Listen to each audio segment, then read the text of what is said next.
Triple whitening complex pa ang hanap mo? Subukan mo ang 2 plus 1 Glutacogic Papaya Soap by IKN Skin Essentials. Ano bang meron dito? Tara, pag-usapan natin. Sa bagong lahat, mag-follow ka muna sa akin, mag-heart ka, mag-comment ka, ilagay mo ko sa yung favorites at i-share mo na rin. Maraming salamat. Alam nyo ba na ang sabon na ito ay hindi lamang basta sabon? Ito ay kumpletong solusyon para sa iyong balat. Totoo.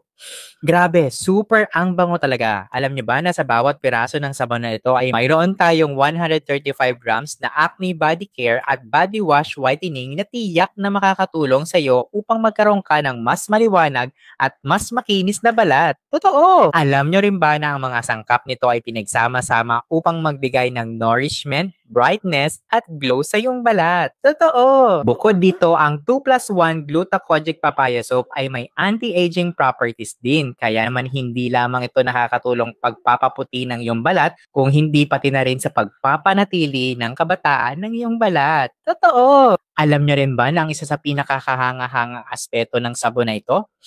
Grabe, super ang bango talaga. Mabangong-mabango ito at nagbibigay ng nakaka-relax na karanasan tuwing ginagamit mo ito. Alam mo ba na ang 2 plus 1 Glutacogic Papaya Soap na ito ay hindi mahapdi sa balat kahit ilagay mo sa iyong mukha? Sa halip, nag-iiwan ito ng malambot at makinis na pakiramdam pagkatapos mong gamitin. Ito ay perpekto para sa lahat ng uri ng balat at tiyak na magiging bahagi ito ng iyong daily skincare routine. Paano ka ba naman makakabili nito? Huwag kang mag-alala dahil nilagay ko to sa aking yellow basket. Basta mag-follow ka muna sa akin, mag-heart ka, mag-comment ka, ilagay mo ako sa iyong favorites at i-share mo na rin. O ikaw, anong karanasan ninyo sa paggamit ng mga whitening soaps? I-comment mo nga.